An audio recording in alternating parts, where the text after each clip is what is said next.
চন্দ্র সূর্য হলো ঘূর্ণয়মান। পৃথিবীতে বর্তমান দেশের সংখ্যা 256টির মতো। কটি বললাম? তাম পৃথিবীতে দেশের সংখ্যা বর্তমান 256টির মতো। Japan, German, England, Holland, Poland, Italy, Brazil, Thailand, Singapore, Burma, Rangoon, Hindustan, Pakistan, Bangladesh, Afghanistan, Iraq, Iran, Kuwait, Jordan, Arab, পারস্য, তুরস্ক, Libya, Nigeria, Indonesia, Malaysia, Sri Lanka, Burma, Tajikistan, Kazakhstan, Balochistan, Azerbaijan, Armenia, Saudi Arab, Arab আমিরশাহী, শাম, সিরিয়া, মরক্কো, ইয়ামান, বুলগেরিয়া, মিশর, Jordan আছে না নাই? তাম পৃথিবীতে দেশ আছে 256টির মতো। অধিকাংশ দেশের ভূগোল বইতে বিজ্ঞানীদের তত্ত্ব লিপিবদ্ধ করা হয়েছে। পৃথিবী লাট্টুর মতো ঘুরছে, চন্দ্র সূর্য স্থির। অধিকাংশ ভূগোল বইতে বিজ্ঞানীদের তত্ত্ব লিপিবদ্ধ করে বাচ্চা ছেলে মেয়েদের পড়ানো হচ্ছে। পৃথিবী লাট্টুর মতো ঘুরছে, চন্দ্র সূর্য স্থির। 1450 বছর আগে আল্লাহ কোরআনে তত্ত্ব কোট করেছেন সূরা রহমানের প্রথম রুকুতে, অশামসু ওয়াল কামারু বিহুসবান, চন্দ্র আর সূর্য হলো ঘূর্ণয়মান। আল্লাহ কোরআনে আবার বলছেন অল জিবালু আওতাদান, পৃথিবী ঘোরা তো দূরে থাক, পৃথিবীকে আমি পাহাড় দিয়ে পেরেক সেটে রেখে দিয়েছি যাতে একটু নাও নড়ে। জোরে বলুন একটু সুবহানাল্লাহ। আল্লাহ বলছেন যে পাহাড়গুলো আপনাদের ত্রিপুরায় তো পাহাড় দেখাতে নিয়ে যেতে হবে না, আমি তো রাস্তায় আসলাম প্রায় 2.5 ঘন্টার মতো পাহাড়ের উপর দিয়ে, নাকি? পাহাড় দিয়ে আল্লাহ পৃথিবীকে পেরেক সেটে রেখেছেন। দুটো তক্তা উপরে উপরে রাখেন, 1 ইঞ্চি করে দুটি তক্তা, মনে করেন এতটা পুরো হলো দুটি তক্তা, তাতে যদি 5 ইঞ্চি পেরেক গোটা সারিক মেরে দেন, 2 ইঞ্চি তক্তা তাতে 5 ইঞ্চি পেরেক মেরেছেন, তলা দিয়ে পেরেক কিছু বার হবে না? হবে না? আচ্ছা, ওগুলো হাতুড়ি দিয়ে যদি দুমড়িয়ে দেন, দেওয়ার পরে তক্তা দুটো ভালো মজবুত অ্যাডজাস্ট হবে না? হবে না? একটা তক্তা টানলে আর একটা আসবে না? আসবে না?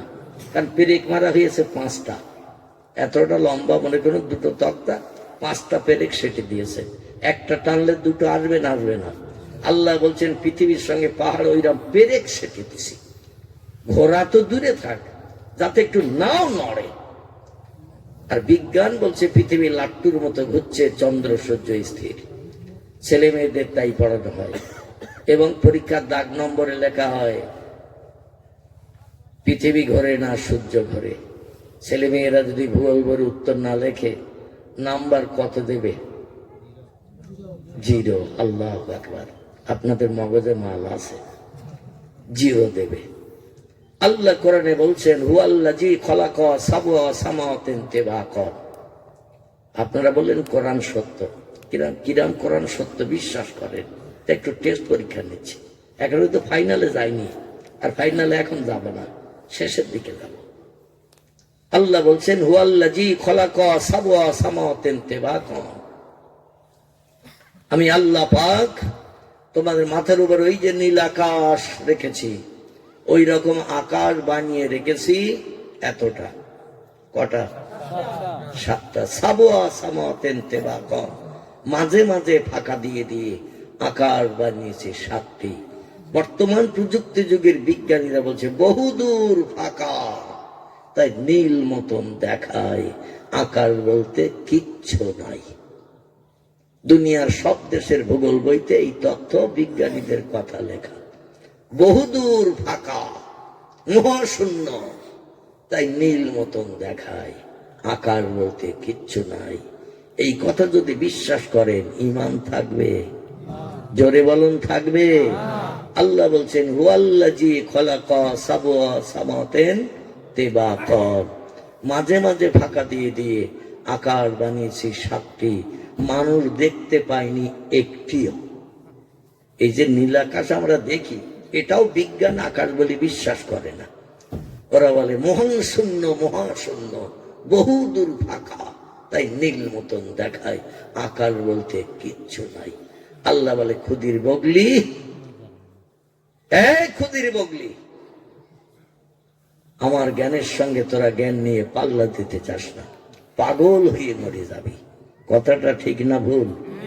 আল্লাহ বলছেন অমা উতীতুম মিনাল ইলমি ইল্লা কালিলা।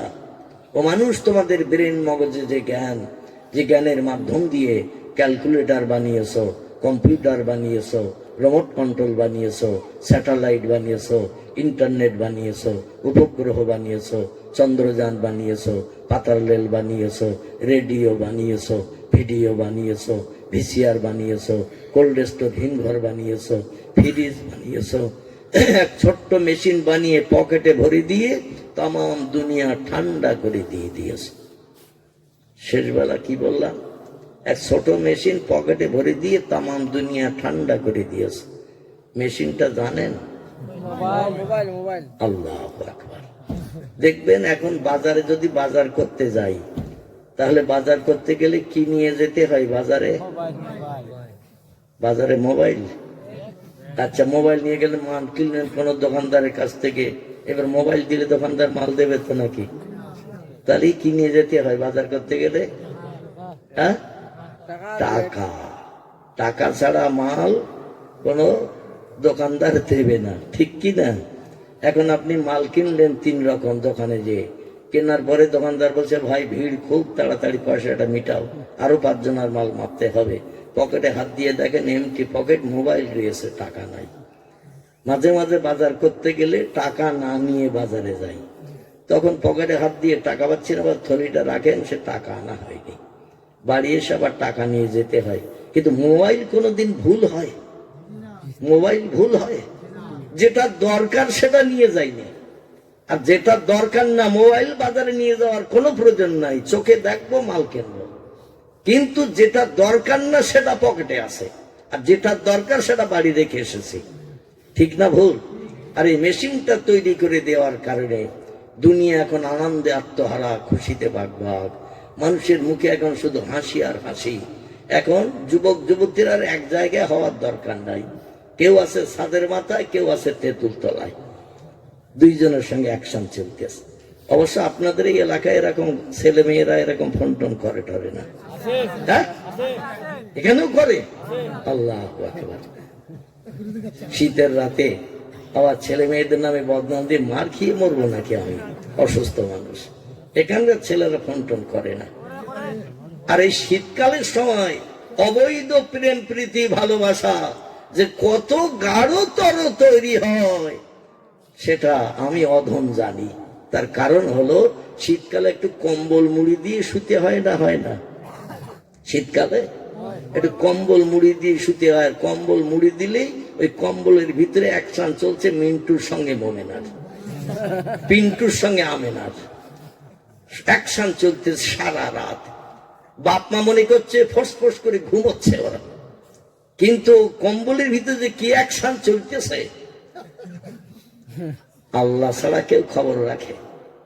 অ্যাকশন চলতে চলতে চলতে চলতে অবৈধ প্রেম প্রীতি ভালোবাসা যখন গাঢ়তর তৈরি হয়ে গেছে, বলছে একদিন একটু বেড়াতে গেলে হয় না? মেয়েটা বলছে যদি বলি না, তাহলে ও তো আর ফোন করবে না।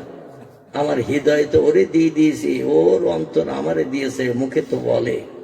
এখন যদি প্রস্তাব দেয়, প্রত্যাখ্যান করি, তাহলে তো আমার সঙ্গে আর কোনো সম্পর্ক রাখবে না। আবার কোন মেয়ের বাম হাত ধরবে তা কে জানে? ঠিক বলছি না ভুল বলছি? একদিন হাইজাক হয়ে উড়ে চলে গেল। যুবকের মুখের কথার মর্যাদা দিতে, প্রেমিকার দাবি পূরণ করতে হাইজাক হয়ে চলে গেল। কোন জায়গায় ট্যুর করতে গেল। যেমন আমাদের পশ্চিমবাংলার ছেলে মেয়েরা দীঘার সমুদ্র সৈকতে যায়, মুকুটমণিপুরে যায়, দার্জিলিং এ বেড়াতে আসে। বাড়ির থেকে যাচ্ছে বেড়াতে মানুষ হইয়ে, আর 3 দিন লজ ভাড়া করিয়ে বেরিয়ে বাড়ি আসছে পশু হয়ে। ঠিক বললাম না ভুল বললাম? লজ ভাড়া করে 3 দিন থাকলো, থেকে এবার বাড়ি আসছে, গিয়েছিল মানুষ হয়ে, বাড়ি ফিরছে সব পশু হয়ে। আল্লাহ বলছেন উলাইকা কাল আনআম, তোমরা হলে চতুষ্পদ জন্তুর সমান, বালহুম আদল, বরং তার থেকেও মানুষ তোমরা নিকৃষ্ট। চিল্লায়ে বলুন একটু নাউজুবিল্লাহ।